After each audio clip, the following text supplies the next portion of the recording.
오늘 말씀은 창세기 25장 19절에서 마지막 절까지 말씀입니다.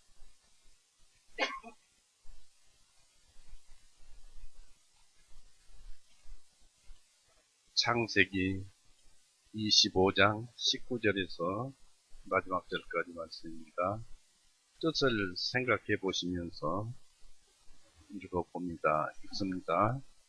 아브라함의 아들 이삭의 세대들은 이러하니라. 아브라함이 이삭을 낳았고 이삭이 시리아 사람 라반의 누이 동생이요 밧단 아람의 시리아 사람 보두엘의 딸인 리브가를 아내로 맞았을 때 40세였고 이삭이 그의 아내가 아이를 갖지 못하므로 아내를 위하여 주님께 간구하니 주님께서 그의 간구를 들으셨으므로 그의 아내 리브가가 잉태하였더니 그녀의 태에서 아이들이 서로 싸움으로 그녀가 말하기를 이것이 사실이면 어찌하여 내게 이런 일이 있으리까 하고 주님께 나아가 여쭈었더니 주님께서 그녀에게 말씀하시기를 두 민족이 네 태에 있도다. 두 백성이 네 뱃속에서부터 나누어지리니 한 백성이 다른 백성보다 강할 것이며 형이 아우를 섬기리라 하시니라. 그녀의 해산할 날이 찼을 때 보라 그녀의 태 안에 쌍둥이가 있더니 먼저 나온 아이는 붓고 온 몸이 털옷 같아서 사람들이 그를 에서라 부르고 그 후에 그의 아우가 나왔는데 그의 손이 에서의 발꿈치를 붙잡고 있어서 그의 이름을 야곱이라 부르니라. 리브가가 두 아들을 낳았을 때 이삭이 60세였더라. 그 아이들이 장성하여 에서는 교활한 사냥꾼으로 곧 들사람이 되었고 야곱은 평범한 사람으로 장막들 안에서 거하였으며 이삭은 에서가 사냥한 고기를 먹었기에 에서를 사랑하였으나 리브가는 야곱을 사랑하였더라. 야곱이 죽을 쑤었는데 에서가 들에서 돌아와 시인이 허기져 있더니 에서가 야곱에게 말하기를 내가 네게 청하노니 나에게 붉은 죽을 먹게 해다오. 이는 내가 졸도할 지경이기 때문이다 하였더라. 그러므로 에서의 이름이 에돔이라 불렀더라. 야곱이 말하기를 오늘 형이 장작분을 내게 팔라 하니 에서가 말하기를 보라 내가 죽을 지경인데 이 장작분이 내게 무슨 유익이 되겠느냐 하매 야곱이 말하기를 오늘 내게 맹세하라 하니 에서가 야곱에게 맹세하였으니 그가 자기의 장작분을 야곱에게 팔았더라. 그때 야곱이 에서에게 빵과 팥죽을 주었더니 그가 먹고 마시고 일어서서 자기 길을 갔으니 이는 에서가 자기의 장작분을 멸시하였기 때문입니다. 네, 우리가 기독교에서는 꼭 들어야 그리고 이 사실을 알아야 할 말씀입니다. 네, 같이 기도하시겠습니다. 사랑이 많으신 하나님 아버지, 오늘도 은혜 가운데서 우리를 불러 모으시고 참으로 살아계셔서 우리에게 말씀하시니 감사드립니다. 오직 주님만 영광 받으시었고 우리로 하여금 주님의 은혜 가운데서 살게 하여 주옵소서. 저희 교회 참으로 적으나마 주님의 은혜가 끊어지지 않고 있는 것을 감사드립니다. 오늘도 이 말씀을 듣는 모든 심령이 이 말씀들 속에서 무한한 은혜가 담겨져 있음을 깨닫게 하셔서 주님을 찬송하게 하여 주시옵소서. 또 바라옵기는 아직 여러모로 이런저런 상황 때문에 나오지 못하는 형제 장님들이 있습니다. 그런 분들 주님께서 살펴보시었고 또 새로운 분들 이 교회로 보내주셔서 주님의 사랑을 받게 하여 주시옵소서. 오늘도 주님의 말씀을 폈습니다. 끝까지 주님께서 은혜 베풀어 주시기 바랍니다. 감사하오며 예수님 이름으로 기도드렸습니다. 아멘. 네, 반갑습니다. 오늘 이 시간이 조금 늦어졌긴 했습니다만은, 오늘 이 말씀은 크게는 사람 생각으로는 사람이 예서를 향해서 우리가 알듯이 코앞만 바라보고 멀리는 내다볼 줄 모르는 사람이다라고 쉽게 판단하고 생각할 수가 있습니다.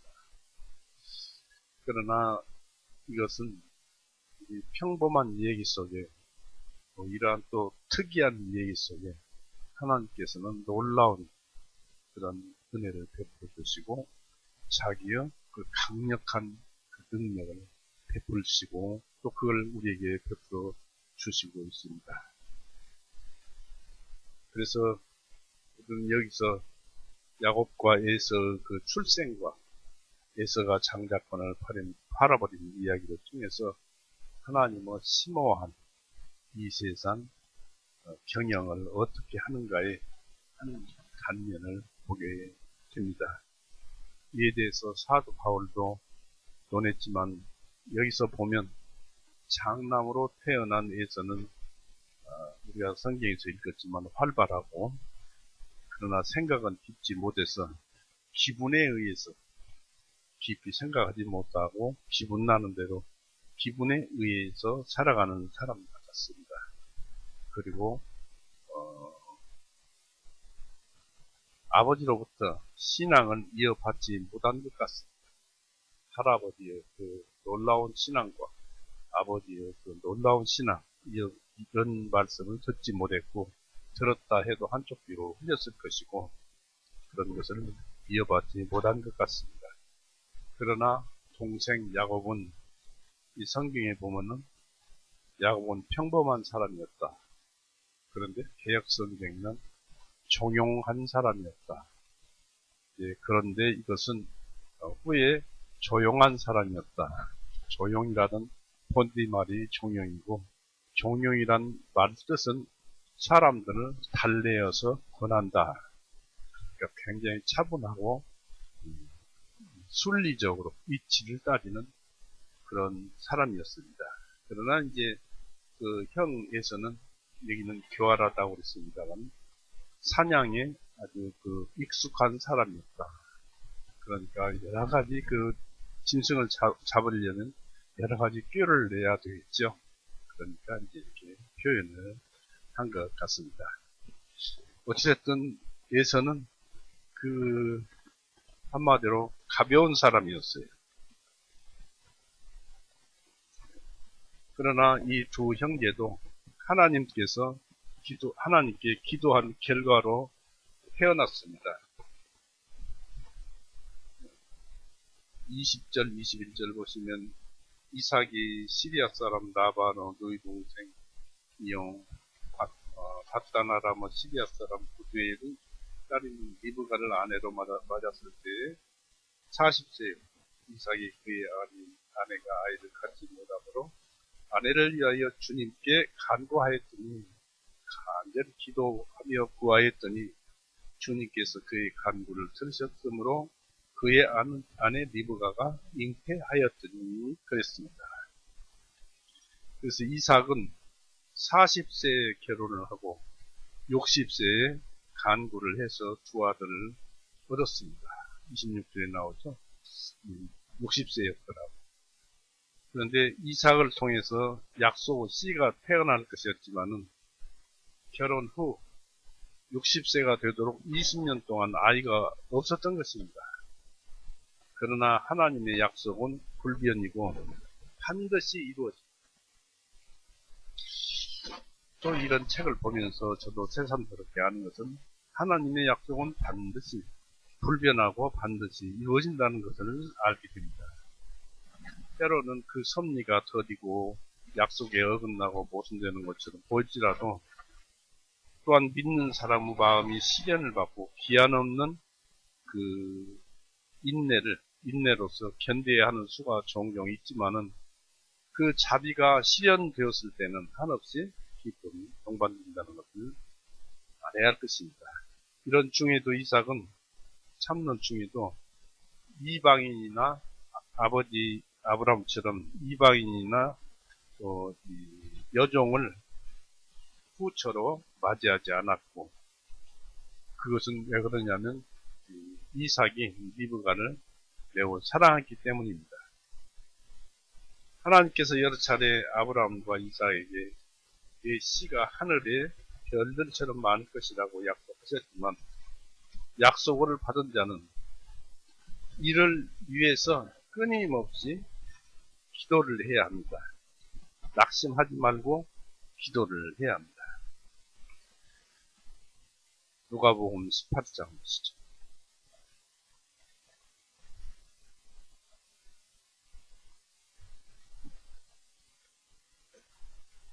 누가복음 18장 1절. 주님께서 사람들이 항상 기도하고 낙심하지 말아야 할 것을 그들에게 한 비유로 전하며 해서 쭉 이 말씀에서 이제 한 성읍에 하나님을 두려워하지 아니하고 사람도 존중하지 아니하는 재판관이 있었다 해서 나중에 이제 결국 그 얘기를 들어주는데 7절 8절 보세요. 하나님께서 자신에게 밤낮으로 부르짖는 그 택하신 자들의 원한을 갚아주지 않으시고 그들에게 오래 참고만 계시겠느냐?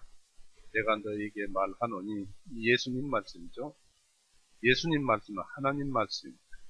내가 너에게 말하노니 하나님께서 그들의 원한을 속히 갚아주신다.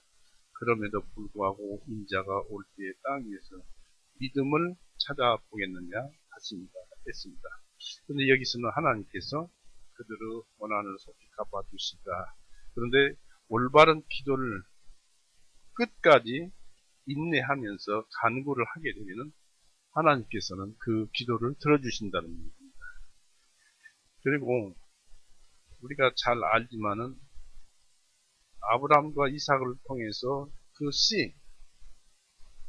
씨를 주신다고 하나님께서 말씀하셨는데, 그 약속의 씨, 바로 예수님을 가리키죠. 약속의 씨가 함께, 그러니까 주신다고 하셨으면 약속의 씨, 예수님이 그들을 통해서 나온다는 그 약속을 통해서 흘러가기 때문에 그 모양을 드러내기 위해서는 자식들이 태어나야 합니다. 그래서 이제 그 자식들을 받기 위해서 우리가 잘 알지만은 에스겔서 36장 보세요.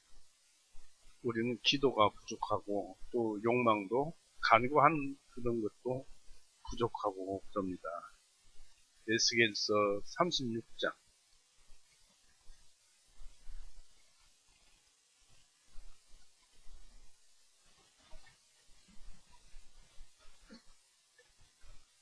36절 37절 보시면은, 그때 너희 주위에 남아있던 이방인들이 나 주가 그 파괴된 것들을 세우고 황폐한 것을 심는 줄을 알게 되리라.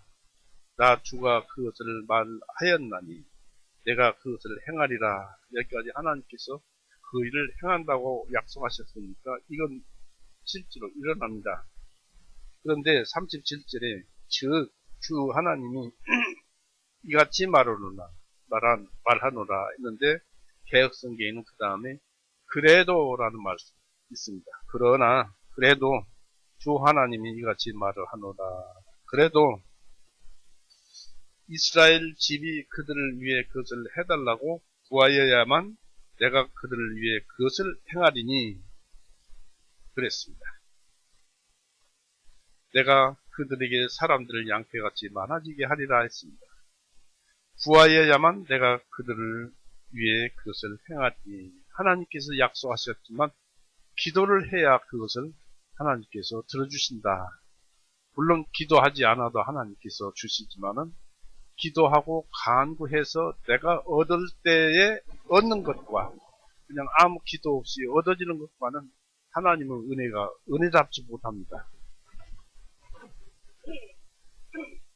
하나님께 기도해서 얻어지는 것과 또 그냥 저절로 얻어지는 것과는 은혜가 은혜 같지 않고, 다만 우리가 기도해서 얻어지는 은혜는 하나님께서 우리와 함께 교감을 하고 교제를 하면서 주시는 것이기 때문에 하나님의 사랑을 우리가 깨닫고 아는 것입니다. 그것을 말하는 것입니다.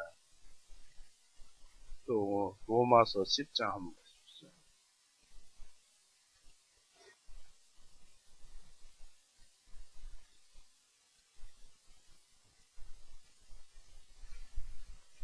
제가 이제 요컨대 이제 잘 읽어보면 아시겠지만은 새삼스럽게 이걸 다시 이제 읽어봅니다. 13절 보세요. 로마서 10장 13절. 누구든지 주님의 이름을 부르는 자는 구원을 얻으리라.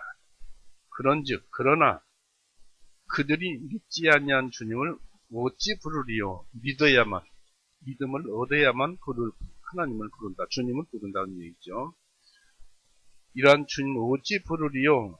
또한 그들이 듣지도 못한 주님을 어찌 믿으리요? 또한 그들이 선포자가 없이 어찌 들으리요? 보내심을 받지 아니하였으면 그들이 어찌 선포하리요? 기록된 바와 같이 화평의 복음을 선포하며 좋은 일들의 기쁜 소식을 가져오는 자들의 발이 어찌 그리 아름다운고 함과 같습니다. 복음을 전하는 사람들의 발이 그렇게 아름답다 이것입니다. 이것은 이제 외형적인 것을 드러낸다고 볼 수 있겠습니다만 16절 보십시오. 그러나 그들이 모두 복음에 순종한 것은 아닙니다. 이사야가 말하기를 주님 우리가 전한 그 말씀을 누가 믿었나이까 하였으니, 우리가 복음을 전해서도 믿는 사람이 있고 믿지 않는 사람이 있다는 얘기입니다. 문제는 17절입니다. 그러므로 믿음은 들음에서 나오며 들음은 하나님의 말씀에서 나오니라. 믿음은 들음에서 나오며 들음은 하나님의 말씀에서 나옵니다. 하나님의 말씀을 들어야 믿음이 얻어집니다. 그리고 말씀에는 믿음과 영생과 성령 되시는 모든 능력과 원리와 신적 인격의 성품이 있어서 사람의 타락한 본성과 죄의 본성을 억눌러 이기시고 사람에게 믿음을 보내셔서 사람의 영혼을 재생시킵니다. 새롭게 탄생시킵니다.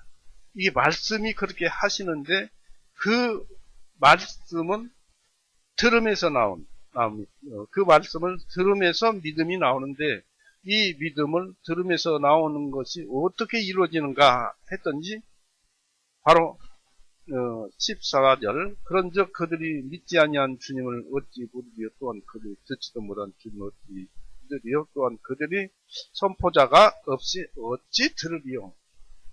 우리 같은 사람들이 선포자가 되어서 말씀을 전해야 그 말씀 속에 말씀을 가지고 역사하시는 하나님과 성령님이 새로운 영혼을 거듭나게 하신다는 그런 말씀을 이 로마서를 통해서 얘기하고 있습니다. 그러니까 우리는 다시 이제 본문으로 돌아가면은 이런 것을 우리가 이런 가지고 막강한 그 말씀을 전할 때 막강한 우리 마음과 똑같이 해서 말씀을 전할 때 막강한 예수님과 성령님을 대동하고 말씀을 전한다는 사실. 그렇기 때문에 강력하게 말씀을 선포할 수 있다는 것. 그러니까 기도할 때도 이와 같이 낙심하지 말고 하나님을 향해서 강력하게 기도하라는 것입니다. 그러면 듣는 하나님이 그것을 들어주신다는 얘기입니다.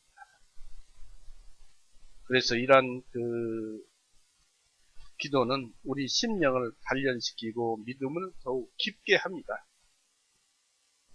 이런 것을 모르고 그냥 주는 것은 그냥 우리가 흘려버리죠. 그리고 기도는 남편과 아내가 함께 해야 합니다. 왜냐하면 기도가 막히지 않게 하기 위해서 아내와 남편이 같이 하는 것입니다. 베드로전서 3장. 23장 7절. 이와 같이 너희 남편들아 지식을 따라 아내와 동거하고 아내를 더 연약한 그릇이요 생명의 은혜를 함께 상속받은 자로서 존중하라. 이것은 너희 기도들이 막히지 아니하게 하려 합니다. 그럼 저도 여기에다가 이 말씀을 두고 평소에도 그랬습니다만은 이게 꼭 저의 행동을 저의 방종한 행동은 브레이크를 잡습니다. 바로 기도는 아내와 함께 하는 것이 기도가 막히지 않게 하는 것이다. 그래서 아내와 함께 기도를 하라고 합니다. 이 하나님께서는 이삭의 자식 달라는 이삭의 기도를 들으시고 자녀들을 잉태케 하였습니다. 사람들이 알든지 모르든지 자녀들은 하나님의 선물입니다. 우리가 끊임없이 간구하면 끝내는 응답받을 것입니다. 이사야 45장 19절 보십시오.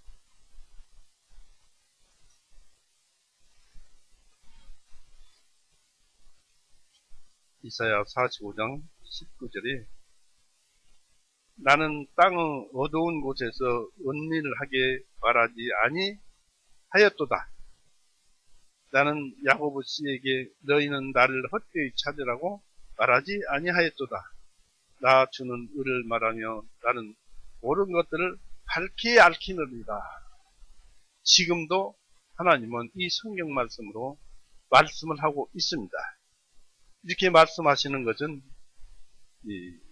간구하면은 하나님께서 응답을 해주시겠다는 그런 뜻입니다. 자, 이삭의 아들들은 태어나기 전부터 이미 예언이 약속이 되어 있었습니다. 21장 12절 보세요. 창세기.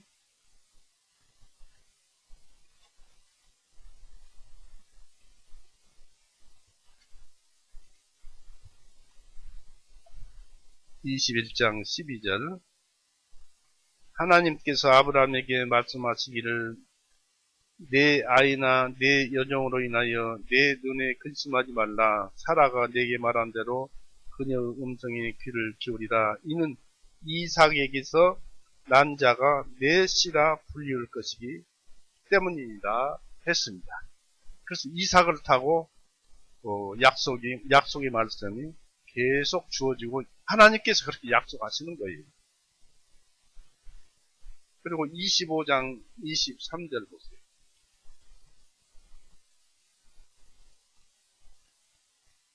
주님께서 그녀에게 말씀하시기를 두 민족이 내 태에 있도다. 두 백성이 내 뱃속에서부터 나누어지더니 한 백성이 다른 백성보다 강할 것이며 형이 아우를 섬기리라 하시니라. 그러니까 야곱과 에서가 있지만 에서는 형이지만 야곱은 동생이지만 야곱이 약속을 받으실 것이라는 그 말씀을 미리 여기에서 약속하신 거예요.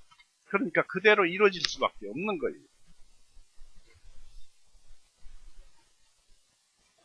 이것은 하나님의 절대주권입니다. 하나님께서 약속하신 것은 하나님의 절대주권에 의해서 벌어지고 또 이루어집니다. 아들들을 약속과 기도로 두 아들을 잉태하여 보상을 받았지만은 야곱이 약속을 이어져 나갑니다.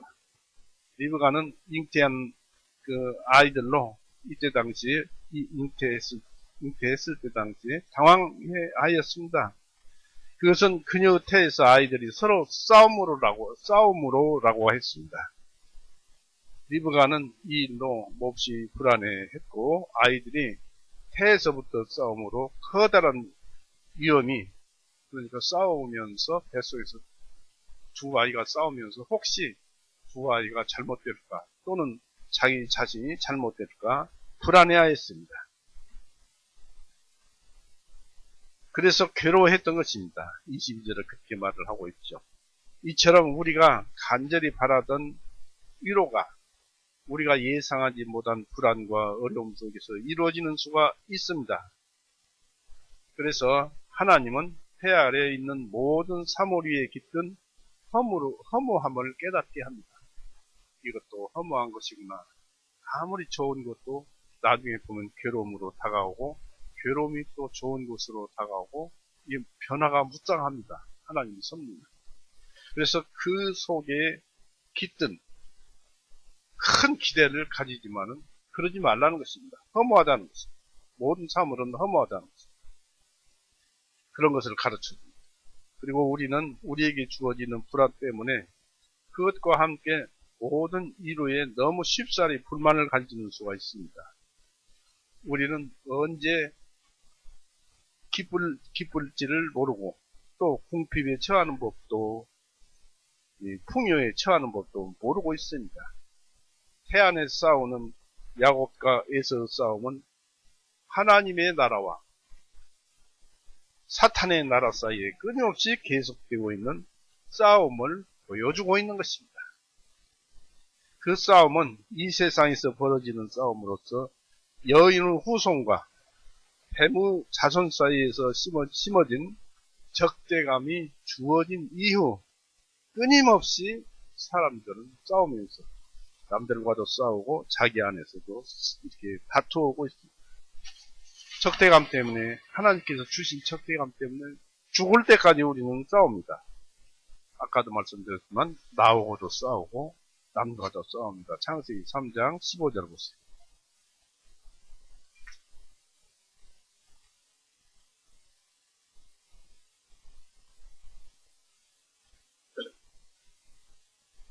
네, 창세기 3장 15절에 내가 너와 그 여자 사이에 적대감을 줄 것이며 했습니다.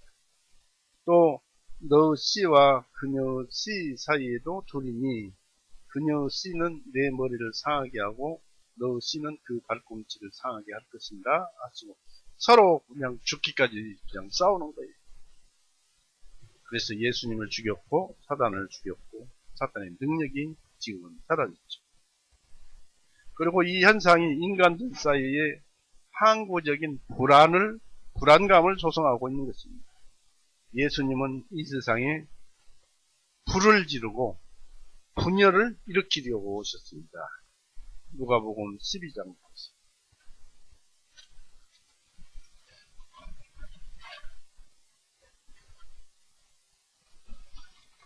누가복음 12장 49절.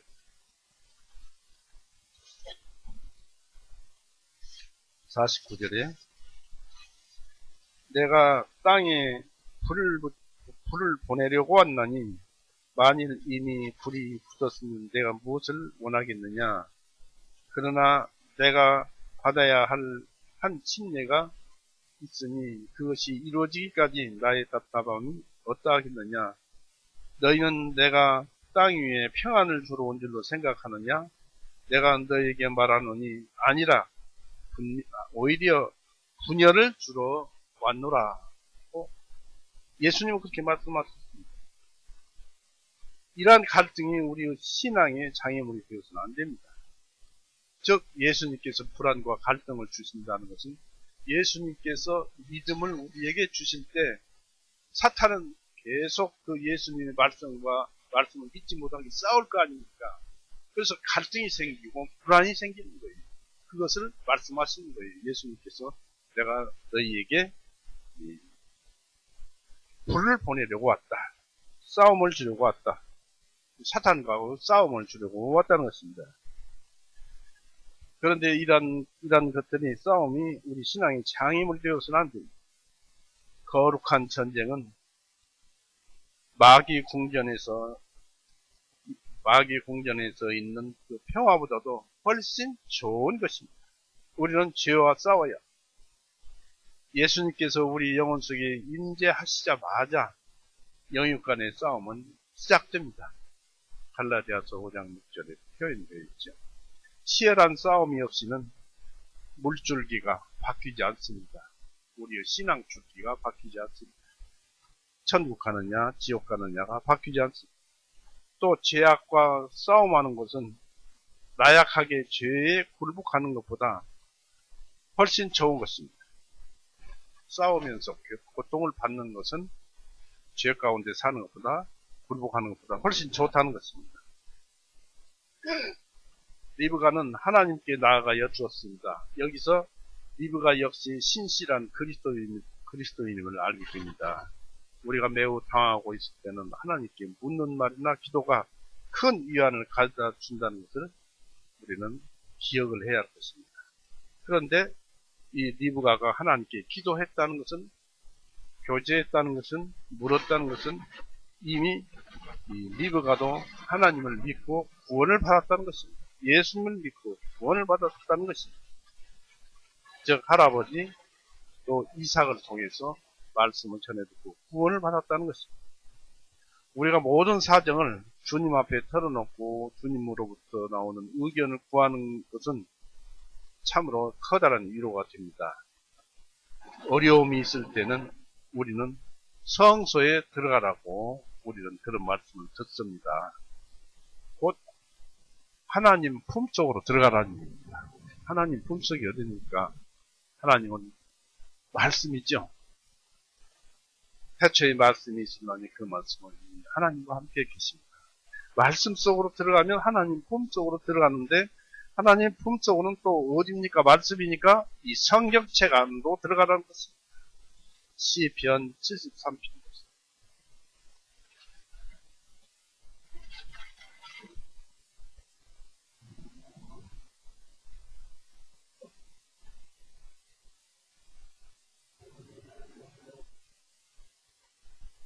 시편 73편, 유명한 그 일화를 여기 기록해 놓은 73편 12절서부터 읽어볼 테니까 잘 들어보세요. 보옵소서, 이들은 경건치 아니하는 자들이오나 세상에서 형통하며 그 재물이 늘어가나이다. 진실로 내가 내 마음을 깨끗하게 하고 무죄함으로 내 손을 씻은 것이 헛되나니. 참 이렇게 믿으면서 살아도 부자로 못 살고 이렇게 사느냐 이것이죠. 헛되나니 이는 내가 온종일 역병에 걸려 있었고 매일 아침 징벌을 받았기 때문이다. 이런 것들로 그냥 끊임없이 고통을 받았던 거죠. 그런데 15절에 보옵소서, 만일 내가 말하기를 내가 그렇게 말하리라 한다면, 즉 보옵소서, 이들은 경건치 아니한 자들이오니 세상에서 형통하며 그 재물이 들어가나이다 하면서 하나님께 대해서 불평불만을 했다면은, 만일 내가 말하기를 내가 그렇게 말하리라 한다면, 불평을 말하리라고 한다면, 내가 주님의 자손의 세대, 그리스도인들의 세대에 대적하여 배반하였으리다. 내가 이것을 알려고 생각한즉 그것이 내게 너무 심한 고통이 되었더니, 구원받은 사람이 참 세상에서 핍박받고 욕먹고 또 물질적으로 손해받고 이런 것을 이렇게 하나님께서 어찌 그렇게 하실까? 주변에 일어나는 일마다 고통스럽고 그러더라는 얘기입니다. 예, 하나님께서 나를 잊어버린 것인가, 사랑하지 않는 것인가 이렇게 생각할 수도 있습니다. 그래서 내가 이것을 알려고 생각한 지 그것이 내게 너무 심한 고통이 되었더니 17절에 내가 하나님의 성소 안으로 들어왔을 때야 비로소 그들의 종말을 내가 깨달아 알았나이다. 이렇습니다. 깨달았나이다. 성경 말씀 안에 들어와서 책을 보고 하니까 이 모든 것들이 하나님의 은혜 가운데서 이루어진 일이더라. 여러분들이 살면서 그 하나님의 은혜를 하나둘 깨달아 알아가시기 바랍니다. 이와 같이 성경 말씀 안에 들어오면 우리의 불평불만은 차르르 눈 녹듯이 없어지고 은혜만 우리 가슴 속에 쌓이게 됩니다. 이 주님은, 그래서 성경으로 들어가서 주님은 리브가 질문에 답을 주셨는데 그 답은 리브가의 궁금증을 해명해 주었습니다. 두 민족이 내 태에 있도다 라고 23절로 말을 합니다. 태에서부터 싸우는 것은 운명적이었고 그 싸움의 결과는 형이 아우를 섬기려다고 하였습니다. 이 말씀은 오랫동안 에돔이 이제 왜 에서가 에돔으로 바뀌었느냐면 팥죽을 먹은 뒤로 이름이 에돔으로 바뀌었어요. 이 에돔이 다윗에게 이제 이스라엘 다윗에게 종속되었다가 북쪽 이스라엘 유다와 이스라엘로 나눌 때 북쪽 이스라엘 아합 왕 시대 때 에돔이 반란을 일으켰어요. 그때 이제 에돔이 구속에서 해방되었습니다. 대하 21장 8절부터 10절 보면 상세히 나옵니다. 이렇게 주님께서 은총을 베푸실 때는 누구 간섭도 받지 않으시는 자유로운 분이십니다. 우리가 은총을 베풀 때는 하나님 마음대로예요. 두 형제가 그들 스스로 선도, 악도 행하지 않았을 때에 사람을 구별하시는 것이 하나님의 절대 주권입니다. 보십시오.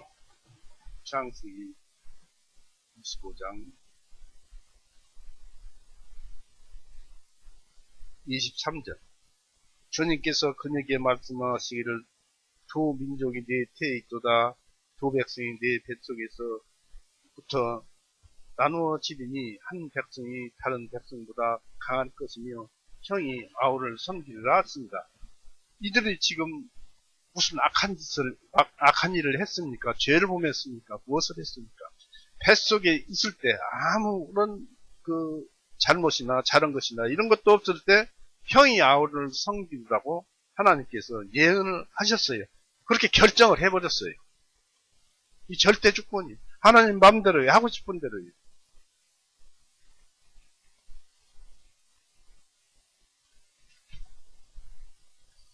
이건 절대 주권이에요. 잠언서 16장 보세요.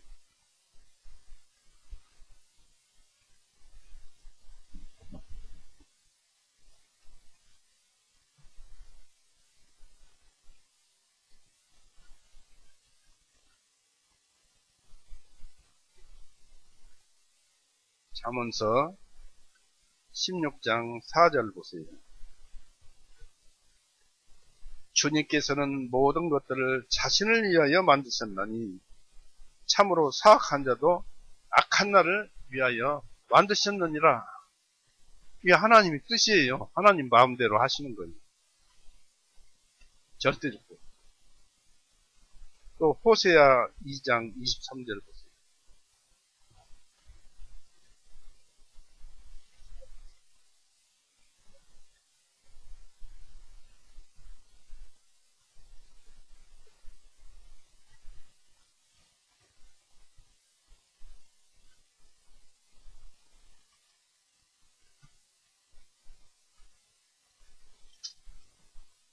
이 장 23절에 내가 나를 위하여 그녀를 그 땅에 심을 것이요 긍휼을 얻지 못한 그녀에게 긍휼을 베풀 것이며 또 내가 내 백성이 아니었던 그들에게 말하기를 너는 내 백성이다 하리니 그들이 말하기를 주님은 나의 하나님이시니 하리다. 이건 이방인을 가리키는 것인데 내가 나중에 이방인도 구원할 것이다. 그리고 그들이 하나님을 아버지라고 부를 것이다. 라고 여기에 예언을 해놨어요. 이것도 절대주권이에요. 하나님 마음대로 하시는 거죠. 자, 그것에 대해서 사도 바울은 상세히 설명을 해놨어요. 로마서 9장을 보세요. 로마서 9장 13절에서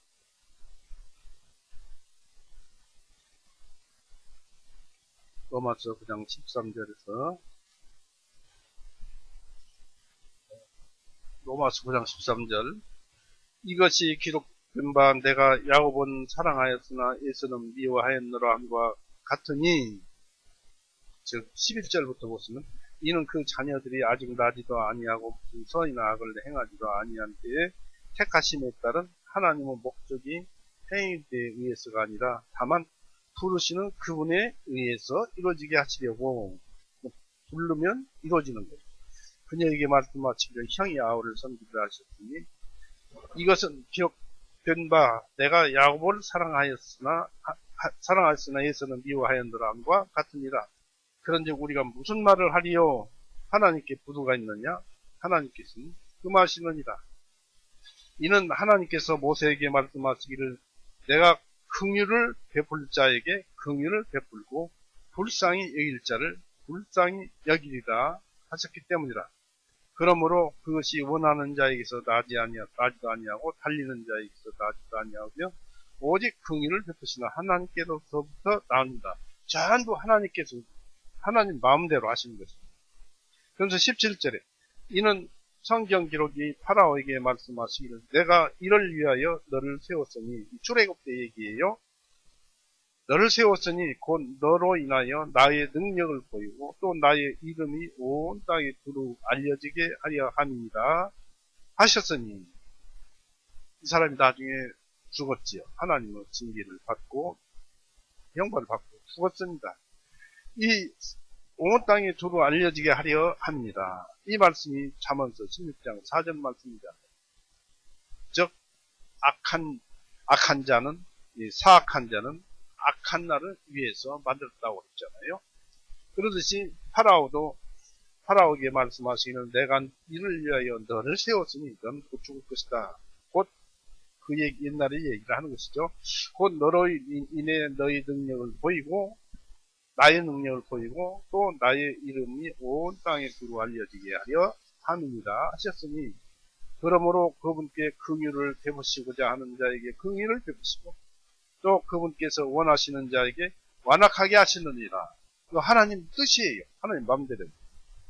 19절 그러면 네가 내게 말하기를 어찌하여 그분께서 여전히 허물을 찾으시느냐 누가 그분의 뜻을 거역하느냐 하리니 아니라 오 사람이 내가 누구기에 하나님께 대꾸하느냐 지음을 받은 것이 지으신 분께 말하기를 어찌하여 나를 이렇게 만드셨느냐 라고 하겠느냐 라고 이렇게 말을 하는 것입니다. 하나님이 지었으니까 하나님 마음대로 하겠다는 얘기예요. 예레미야 18장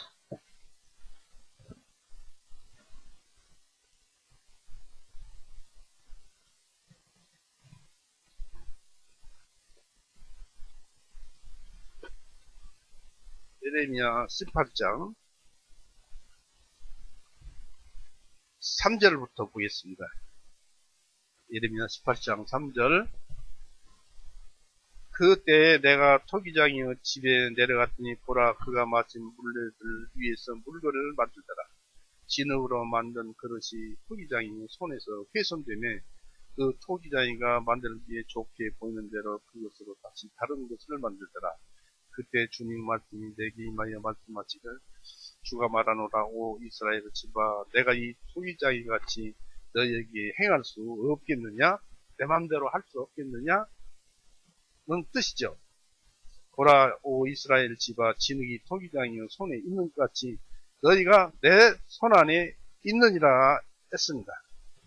내가 어떤 민족과 어떤 왕국에 관하여 그것을 뽑아버리고 무너뜨리고 파멸시키다 마음대로 하실 수 있는 분이 하나님이십니다. 그분은 곧 예수님이십니다. 예수님이 창조하셨다고 그랬죠. 그런데 그 하나님은 그렇게 마음대로 하시는 분이신데 그것을 다시 이제 로마서 9장으로 오시면은 19절에 그러면 네가 내게 말하기는 어찌하여 그분께서 여전히 허물을 찾으시느냐 누가 그분의 뜻을 거역하느냐 하리니 하나님 마음대로 하는데 죄 같은 그런 것도 나오고 하는데 하나님 마음 누가 그러면 그 뜻을 거역하려느냐 하리니 입니다. 그러니까 죄도 하나님께서 나오는 것이죠. 악도 선도 악도 다 하나님께서 나오는 것이 아니냐. 그러니까 이제 20절에 아니요 오 사람아 네가 누구기에 하나님께 대꾸하느냐 지음을 받은 것이 지으신 분에게 말하기를 어찌하여 나를 이렇게 만드셨느냐 라고 하겠느냐.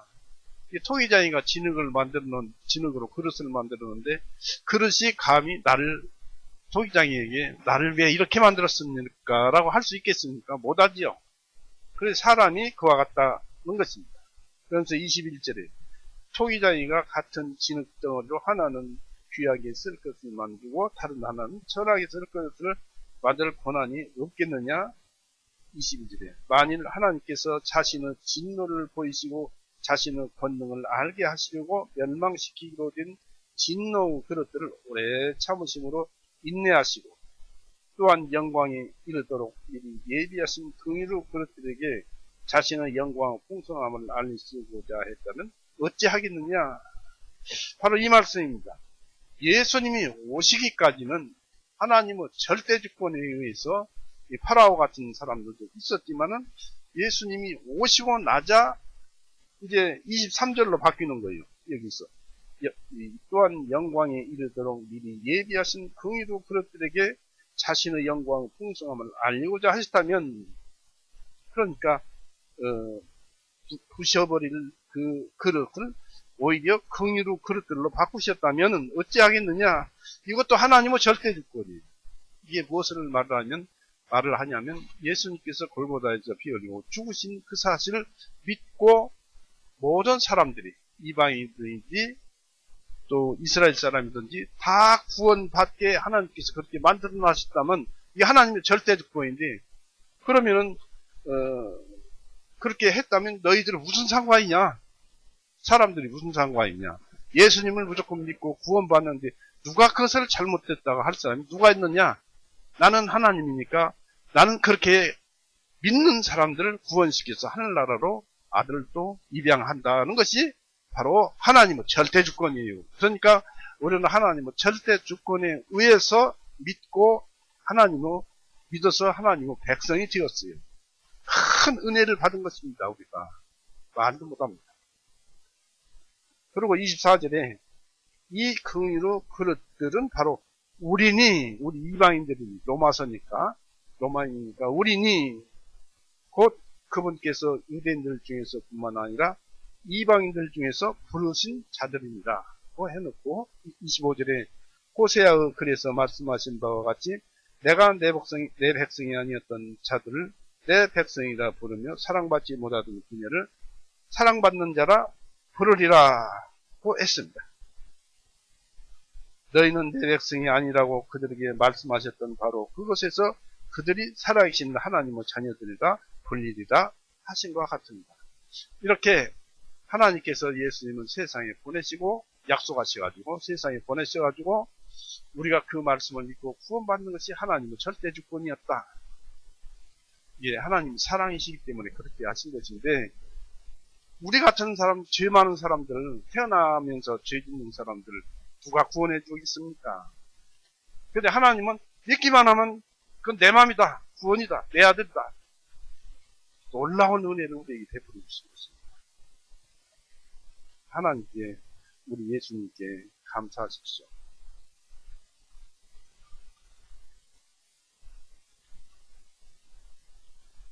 그래서 우리는 이 하나님의 약속에 의한 절대주권에 대해서 이제 또 우리가 이제 알아보겠습니다.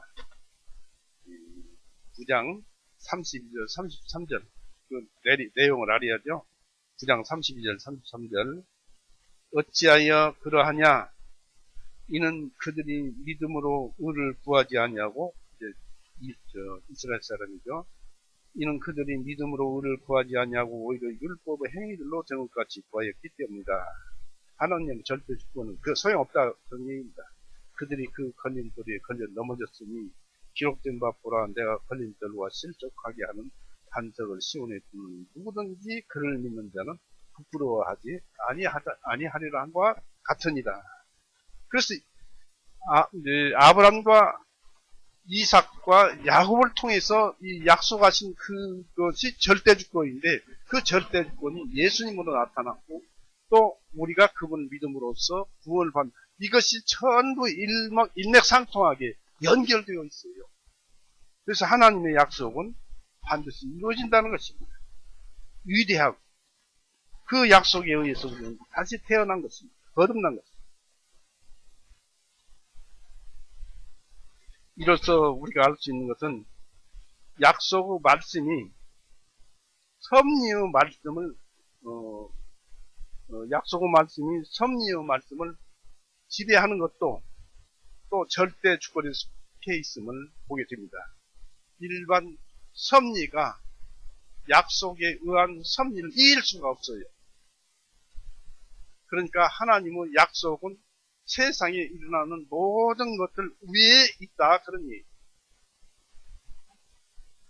우리는 그래서 무조건 성경 말씀, 곧 약속의 말씀에 우리의 영혼을 바뀌자, 그런 얘기입니다. 은총과 죄악의 영적 싸움에 있어서도 은총이 동생입니다. 그리고 죄악이 먼저 태어났죠. 마침내 동생이 곧 은총이 죄악을 이긴다는 것은 확실한 것입니다. 야곱과 에서가 태어났을 때 그들은 큰 차이가 있었는데 예언된 23절을 뒷받침해 주는 것입니다. 또 그 차이는 약속이 성취되리라는 것을 보여주는 한 전조였고 그 실체의 모형을 잘 말해주고 있습니다. 그 둘은 체격도 달랐습니다. 25절 보십시오.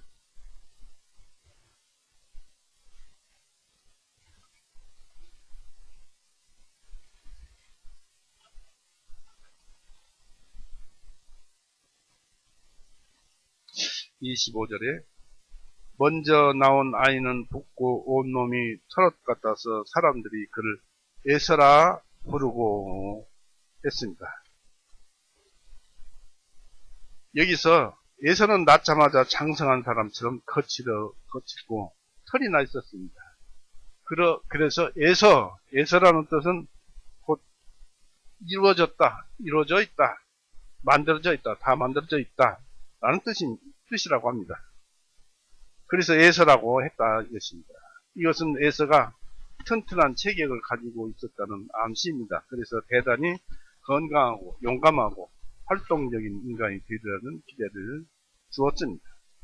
그러나 야곱은 다른 아이들처럼 부드럽고 털이 없는 보통한 인간의 능력이 서로 다르고 그 결과로 사는 형편이 서로 다르게 되는 것은 타고난 선천적 체질의 차이에 크게 영향을 받습니다. 어떤 사람들은 선천적으로 그 활동성과 영예를 얻을 수 있는 분명한 가능성이 보입니다. 그러나 어떤 사람들은 눈에 띄게 이천한 모습으로 태어나고 또 그런 사람도 있습니다. 섭리의 세계에서 나타나는 하나님의 그 주권의 이러한 신뢰는 은총의 세계에서 나타나는 하나님의 주권에 관한 교리를 보다 잘 이해하게 해줍니다. 일반 섭리보다 항상 은총의 섭리가 먼저고 우애고 그대로 되어진다는 것입니다. 그래서 하나님께서는 세상의 악한 것들을 택해서 강한 것들을 이기게 하시는 것이 하나님은 늘 항상 취하시는 방법입니다. 그러니까 우리가 약하다고 해서 강한 자를 부러워할 것이 없어요. 고린도전서 1장 보세요.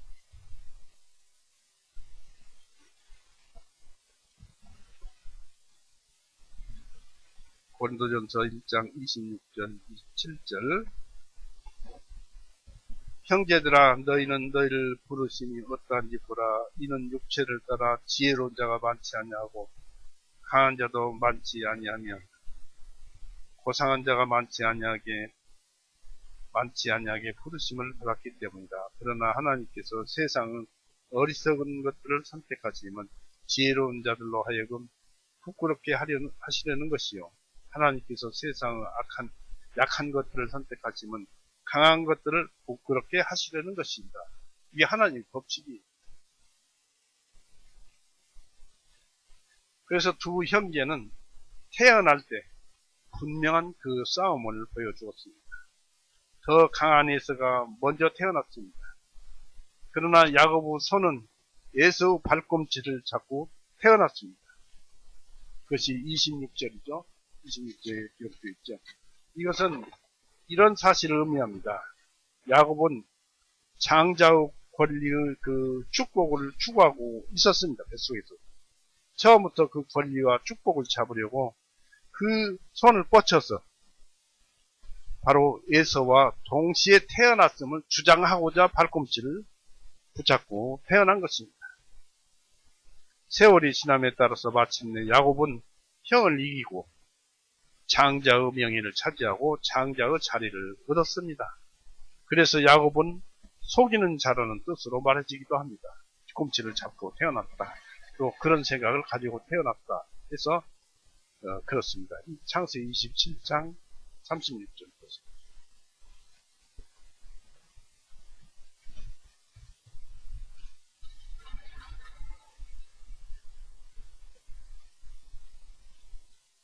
27장 36절에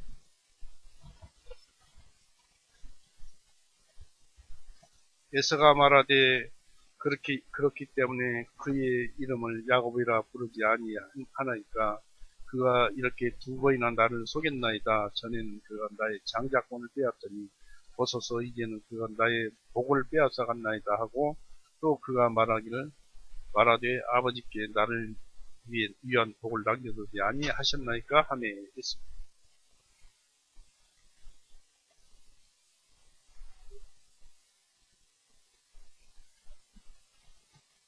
그러니까 이 야곱은 태어나면서부터 나는 에서 발꿈치를 붙잡고 태어났으니까 같이 태어난 것이다. 뒤에 태어나면서도 같이 태어난 것이다 라는 것을 주장하기 위해서 벌써부터 꾀를 썼다 하더니 이 두 형제는 서로 기질이 전혀 달랐고 선택한 생활 방식도 전혀 달랐습니다. 장성에서도 전혀 다른 성격을 가지고 있었습니다. 에서는 세상 일에 몰두하였고 사냥꾼이었기 때문에 사냥에만 몰두한 사람이었습니다. 또한 생활의 재치도 있는 사람이었습니다. 에서는 사냥꾼으로서 그의 직업 자체가 오락이었습니다. 그러므로 오락 기술을 발전시키는 데 시간을 소모했고 책이나 묵상이나 집안일은 싫어했습니다. 에서는 니므롯이나 또 이스마엘 같이 사냥만을 위해서 살았습니다. 오늘날로 비유하면 정치가나 군인이 되기에 알맞는 사람이었습니다. 그러나 야곱은 이 세상이 아니라 다른 세상의 일을 추구하는 사람이었습니다. 장막에서 거하는 순하고 평범한 사람이었습니다. 항상 선하고 공평한 정직한 사람이었습니다. 아브라함 할아버지로부터 또 이삭 아버지로부터 이 하나님에 대한 영적 그 교육을 많이 받아서 묵상에 참된 기쁨을 좋아하고 번거롭고 열한한 것을 싫어했습니다. 장막에서 머물고 있었습니다. 또 야곱은 하나의 목자였습니다. 양을 지키는 일을 하였고 자기의 자녀들도 이 목자가 되도록 양을 치도록 그렇게 양육을 하였습니다. 창세기 46장 34절에 그렇게 기록되어 있습니다. 또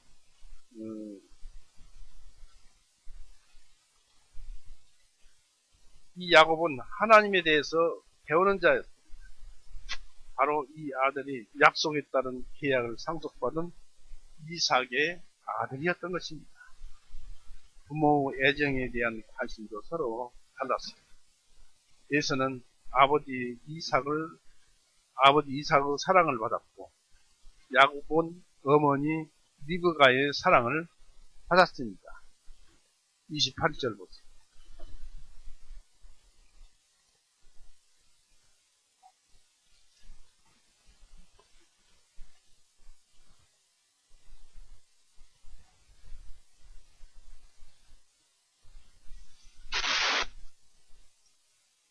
25장 28절 이삭은 에서가 사냥한 고기를 먹었기에 에서를 사랑하였으나 리브가는 야곱을 사랑하였더라.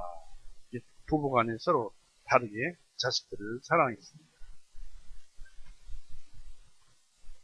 에서는 사냥한 고기를 이삭에게 대접했다고 했습니다. 그래서 존경을 표하고 그럼으로써 이삭으로부터 온갖 사랑을 받았습니다. 리브가는 하나님은 예언이 있었잖아요. 그래서 언제나 그 말씀을 하나님의 말씀을 마음에 두고 있었기에 야곱이 장자권을 이을 것이라는 생각하에 야곱을 더 사랑하였습니다. 부모 옳고 그름은 하나님을 사랑하는 데서 찾을 수가 있습니다. 이제 25장 29절에서 34절 말씀인데 이 야곱이 죽을 수 없는데 이제 파쪽으로서 장자권을 사는 내용입니다. 이 장자권의 권리는 하나님의 섭리의 법칙에 의해서 에서 것이었지만 약속의 법칙에 의하면 야곱의 것이었습니다. 이 세상에는 하나님은 약속에 의해서 이루어져서 우리에게는 약속이 더 중요한 것입니다. 그 권리에는, 약속 권리에는 탁월한 권위와 능력이 포함되어 있고 아울러 섭리에 의한 권리까지도 차지할 영적 특권이 있습니다. 장자권을 가지려는 야곱의 경건한 욕망이 있었습니다. 하늘의 소망을 너무나 사모한 나머지 야곱이 장자권을 탐내는 것은 자만심이나 야망에서 우러난 것이 아닙니다. 한편에서는 고귀한 장자권을 미처 깨닫지 못하고 기분파가 되어서 기분대로만 사니까요. 야곱은 조부 아브라함으로부터 내려온 하나님의 약속된 장자권을 항상 사모하면서 염두에 두었어요. 그러나 야곱이 자기 형의 절박한 사정을 이용해서 형에게 장자권을 뺏기 위해서 흥정을 벌였던 것은 정당화될 수가 없습니다. 여기서 약속이 섭리를 지배할 수밖에 없다는 것을 보여주고 있습니다. 오늘 형의 장자권을 내게 팔라. 그때부터 결국은 천국은 침노하는 자의 것이 되는 기초가 놓이게 되는 것입니다. 마태복음 11장 12절에 보면은 침례 요한의 때부터 천국은 침노를 받는다고 예수님께서 말씀하셨는데 이미 이때부터 시작되었던 것입니다. 야곱의 이런 제안이 에서에게 큰 놀라움을 준 것 같지는 않습니다. 이로보아서 에서는 조부로부터 내려오는 약속을 값없이 생각하고 세상에만 열중했던 것으로 보입니다. 그러나 평범한 사람들이 자기 영혼과 영혼에 대해서 때때로 가장 지혜로울 수가 있습니다. 이렇게 저 세상에, 저 천국에 대해서 현명한 사람이 참으로 현명한 사람인 것입니다. 야곱의 지혜는 두 가지로 나타났습니다. 장자권을 뺏기 위해서 이 야곱은 호시탐탐 노렸다가 기회가 오자 그 기회를 놓치지 않았습니다. 야곱은 흥정하고 나서 그 계약을 분명하기 위해서 에서에게 맹세까지 받았습니다. 오늘 내게 맹세하라고 33절에 기록했습니다. 맹세로 그 흥정을 취소할 수 없도록 만들어버렸습니다. 다시 말해 여기서도 약속은 섭리보다 위에 있다는 것입니다. 왜 속아야 합니까? 또 왜 형이 장자권을 야곱에게 뺏깁니다. 약속이 위에 있다는 것을 증거하는 것입니다. 우리가 받은 약속은 위대한 것입니다. 에서는 장자의 권리를 경멸했고 어리석게도 파쪽한 것에 장자권을 팔아버렸습니다. 그래서 불경건한 에서라고 불려졌습니다. 히브리서 12장 16절에 그렇게 기록되어 있습니다. 금단의 열매, 에덴 동산에서 금단의 열매 단 한 개를 먹은 이래로 인간은 이렇게 바보처럼 한 그릇의 음식을 좋아하게 되었습니다. 거먹지도 못하고 한 그릇 음식을 좋아하게 되었습니다. 후회했으나 지금은 자신을 현명한 자로 재간 있는 자로 인정받고 있었습니다. 후회하기 전에 동생 야곱을 나약하고 단순한 사람으로 생각했을 것입니다. 이 세상에는 얼마 안 되는 그 지혜는 가지고 있으면서 값을 따질 수 없는 어리석음을 가지고 있는 자들이 있다는 것입니다. 이런 사람은 자기가 친덫에 자기가 걸리고 맙니다. 또 이런 사람은 거짓사업이 사탄에게 끌려다니는 자들입니다. 다시 말하면 하나님께서는 세상의 어리석은 자를 택해서 스스로 지혜롭다 하는 자를 부끄럽게 하신 것입니다. 평범한 야곱이 교활한 에서를 바보로 만들어버렸습니다. 에서의 어리석음을 찾아봅니다. 에서의 식욕은 강했습니다. 29절 30절 보십시오. 야곱이 죽을 쏘았는데 에서가 들에서 돌아와 심히 허기져 있더니 에서가 야곱에게 말하기를 내가 네게 청하노니 나에게 붉은 죽은 이 팥죽입니다. 붉은 죽을 먹게 해다오. 이는 내가 절도할 지경이기 때문이다 했는데 죽을 지경이기 때문이라 하였더라. 그러므로 에서 이름이 에돔이라 불렀더라. 붉은 죽을 이렇게 먹기 위해서 죽을 지경이 달라고 해서 그때부터 이름을 에돔이라고 바꿔 불렀다고 합니다. 때마침 야곱은 평소처럼 고기도 없이 겨우 빵과 팥죽으로 이 저녁을 먹고 쉬고 있었는데 34절에 보면 그렇게 빵 몇 조각이라고 했습니다. 쉬고 있었는데 에서가 사냥을 못해서 줄이고 지쳐서 야곱을 찾아왔습니다. 에서는 야곱 팥죽을 보고 내가 죽을 지경이니 나에게 붉은 죽을 먹게 해다오 라고 30절에 말을 한 것이죠. 그러나 자신이 음식을 만들어 먹지 못할 정도로 지쳤던 것 같지는 않습니다. 또 이 에서에게 종이 없는 것도 아닙니다. 자기를 도와서 음식을 만들 종이 가까이에 있었을 것입니다. 다만 붉은 죽에 정신을 뺏기버렸어요. 혼미해져 버렸어요. 붉은 죽. 그냥 기분으로 당장 먹고 싶다. 온 정신이 붉은 죽 팥죽에 쏟아진 것입니다. 당장 그 자리에서 먹고 싶었을 뿐인 것입니다. 오락이만 몰두하는 사람은 헛된 일로 가난하게 되고 맙니다. 하박국 2장 한번 보십시오.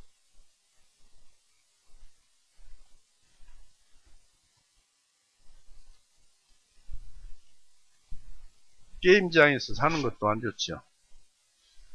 하박국 2장 12절 13절 화가 있으라 피로 거울을 건설하고 지하으로 성읍을 세우는 자여 보라 백성들이 바로 그 불 속에서 수고하고 백성들이 그 헛된 것을 위하여 지치게 될 것이니 그것이 만군의 주로부터 나온 것이 아니니라. 이 모든 오락을 이렇게 표현한 것입니다. 하나님께서 나온 것이 아니다. 그러니 약속의 섭리는 신비스럽습니다. 어리석은 일에 소용되는 수고 반만 드린다 해도 그들은 가장 필요한 일을 할 수 있고 큰 이득을 얻을 수가 있는 것입니다.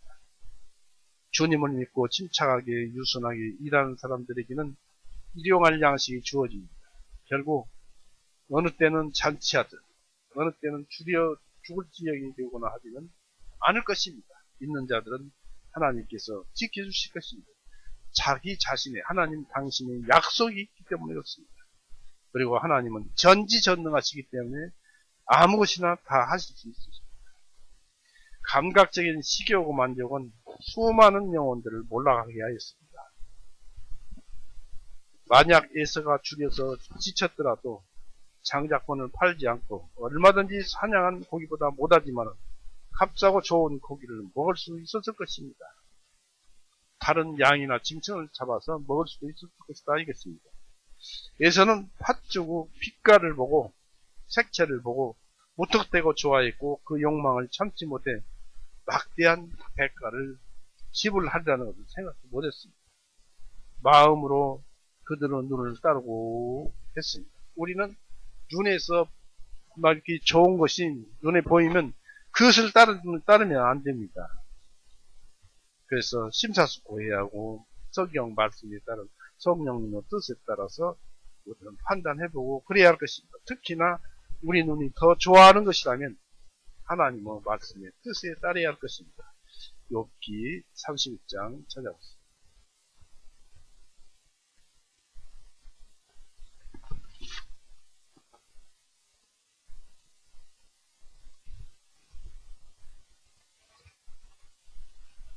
욥기 31장 7절 욥의 말입니다.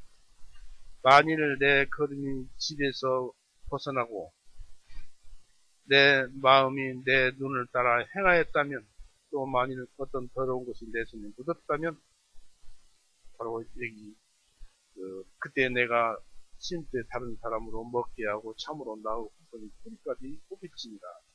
자기를 자기에게 대해서 얘기하는 것이죠. 그러면서 여기에 내 마음이 내 눈을 따라 행하였다면 항상 하나님을 생각하고 생각을 한 것입니다. 눈이 가는 대로 손과 마음이 가지 말라는 얘기. 그래서 자기 배를 섬기는 사람에게는 아무것도 기대할 것이 없습니다. 음식이 굽다거나 또 잔이나 그릇이 붉은색이라면 그것은 가장 유혹적인 것입니다. 붉은색은 참 사람의 정신을 혼미하게 하고 유혹하고 빨아들이는 그런 능력이 있어요. 잠언 23장 보세요.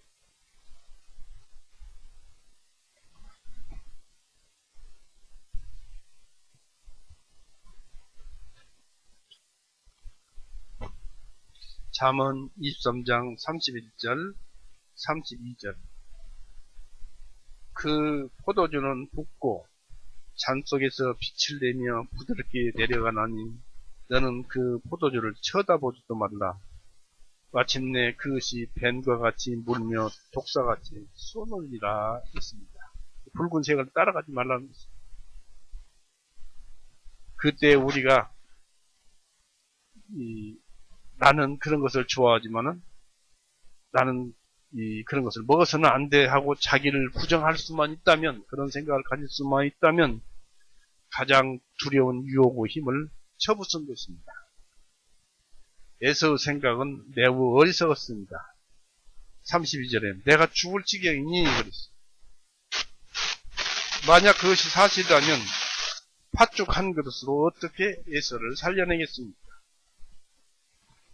자기 천막에 종이 있었을 것이고 또 얼마든지 배를 채울 수 있었을 것입니다. 그런 것이 하기 싫었던 것입니다. 곧 하나님께서 내버려 둔 것입니다. 위대한 약속의 장자권을 얼마나 하찮게 생각했는지를 에서를 통해서 볼 수 있습니다. 에서가 참으로 죽을 지경이었다면 불명예 속에서 죽는 것보다 명예롭게 죽는 것이, 또는 저주 속에서 사느니 축복 아래에서 죽는 것이 더 낫지 않겠느냐는 것입니다. 장자의 그 권리는 다시 태어난 자들의 교회가 가지고 있는 특권을 상징하는 것입니다. 만약 우리가 에서의 장자권이 다만 현세적인 이득만 준다면 에서 말에도 일리가 있었을 것입니다. 그러나 우리가 가장 좋아하는 이 세상의 즐거움도 우리가 죽는 순간에는 아무런 도움도 주지 못합니다. 우리가 죽을 때 애타게 찾는 것이 무엇일까요? 저는 경험자예요. 곧 죽기 직전에 찾는 것이 무엇일까요? 제가 이제 한때 대장암 수술을 했었는데, 깨어나면서 내가 죽을지 살지 그 수술 그 전과 후에 아주 그냥 꼭 죽을 것만 같고 경각에 달린 것 같고, 그래서 거기에서 마음속에 찾는 것이 나의 구원만 찾았어요. 구원밖에 없어요. 그것만 붙들었던 것입니다.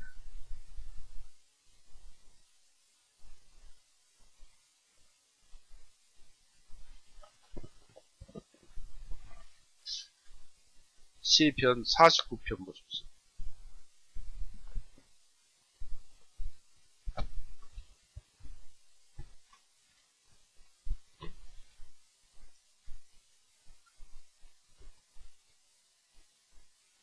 (6절에서부터) 봅니다.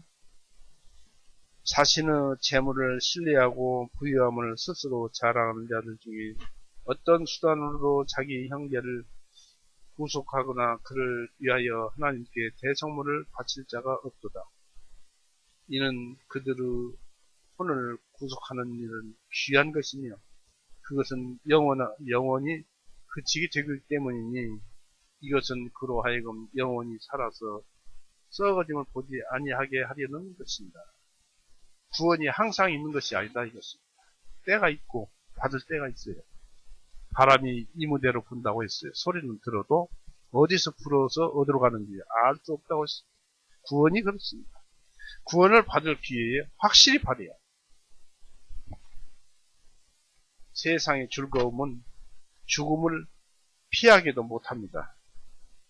하나의 온전한 그 남자로 성장한 예서라면은 명예를 팔기보다는 더 크고 더 고상한 정신을 소유하고 있어야 했던 것입니다. 영적인 입장에서 보면은 장자권을 소홀히 한 것은 최대의 불경스러운 것입니다. 그리스도와 하늘나라에 대한 관심을 완전히 지워버린다는 것은 말로 할 수 없는 어리석은 짓입니다.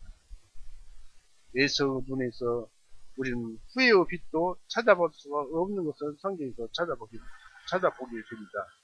그런 먹고 마셨어요. 팥죽도 먹고 빵도 먹고 그랬습니다. 이 붉은 죽을 먹었다고 자축했습니다. 그리고 아무 생각 없이 일어나서 그냥 자기 갈 길을 갔어요. 후에 이 계약을 취소하기 위해서 아버지 이삭을 찾아가서 호소를 하지도 않았습니다.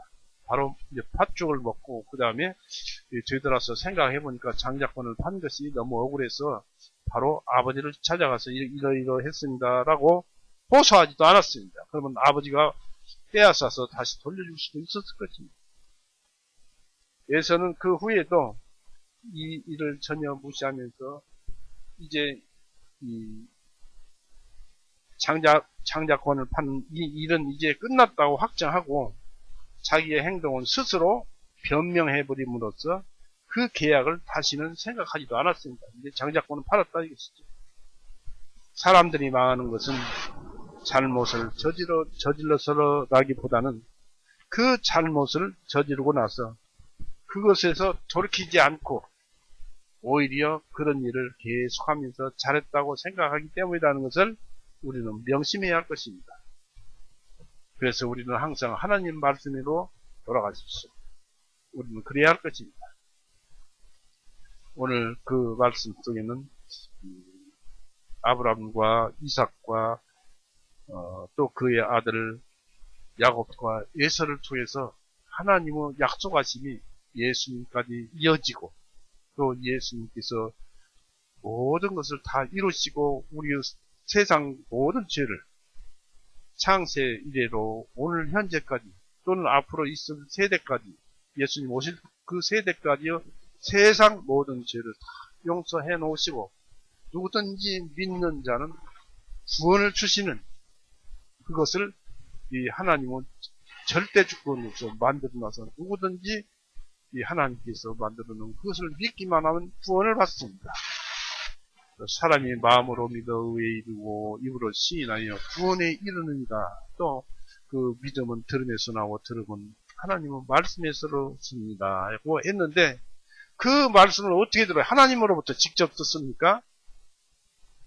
우리 거듭난 그리스도인이 걸어다니면서 전달을 해야 말씀을 전해줘야 하나님의 사자처럼 그런 그 강력한 능력을 소유하고 그 강력한 말씀을 다른 사람들에게 전해줘야 비로소 그 사람들이 믿고 구원을 받게 된다는 그 진리를 우리는 오늘 찾아봤습니다. 힘들고 어렵고 고통스럽고 또 주변 세상들이 혼란스럽고 또 정치도 이리저리 흔들리고 또 세상 전쟁이 일어나고 모든 그 환경이 바뀌어서 기온이 바뀌고 이런 어려움들 그런 것들로 인해서 앞으로 많은 환란들이나 이런 것들이 있을 수도 있겠지만은 우리는 오직 주님만 믿고 또 주님 안에서 살아가도록 합시다. 다시 말해서 우리는 오직 주님만 의지하고 살면은 주님께서 다 모든 것을 처리해 주실 것입니다. 중세시대에 많은 사람들이 목잘림을 당하고 고통스러운 화형당하는 그런 고통스러운 그 고통을 받았지만은 그들이 찬송하고 죽었다는 것은 그들의 신앙이 얼마나 깊었는가. 물론 그것도 주님께서 능력을 주시고 찬송하게 하고 타서 죽는데 반대하지 않고 그렇게 그런 능력을 주님께서 주셨기 때문에 그렇습니다만은 그것이 얼마나 장합니까? 하나님께서는 그런 사람들을 사랑하실 것입니다. 세상에게 굴복하지 말고 우리 그렇게 살아봅시다. 저는 이렇게 말을 하면서도 그렇게 살아야겠다 노력을 할 것입니다만은 그래도 마음 한 가지에서는 과연 그렇게 될까 하는 생각도 있습니다. 그러나 노력은 할 것입니다. 오늘 이렇게 해서 마치겠습니다. 같이 기도하시겠습니다. 사랑이 많으신 하나님 아버지, 오늘도 은혜 가운데서 야곱과 에서 태어남을 통해서 하나님의 절대 권력을 우리에게 새겨주셨고, 과연 그것이 우리가 오늘날 예수 그리스도 죽으심을 통해서 의인이 되는 그러한 것을 믿음으로써 우리가 옛사람이 죽었고 또 옛사람이 죽음으로 인해서 예수 그리스도 부활함에 동참되어서 새 생명을 얻어서 하나님 앞에 이제 베풀어 주신 은혜로 당당하게 서서 살 수 있는 그런 생명을 얻어서 하나님을 찬송하고 주님을 찬송합니다. 이런 시간을 우리로 하여금 되새기며 하면서 또 이 말씀을 들었습니다. 언제나 은혜 가운데서 우리 형제 자매님들 사랑하여 주시옵고 주변에 힘들고 어려운 일이 있더라도 주님만 믿으면 모든 것이 다 해결되리라고 봅니다. 그런 마음가짐으로 항상 마음을 구부리지 말고 편안하게 펴서 마음 놓고 평안하게 주님만 믿고 살아가게 하여 주시옵소서. 우리 형제 자매들 모든 그 가정들 주님께서 살펴 주옵소서.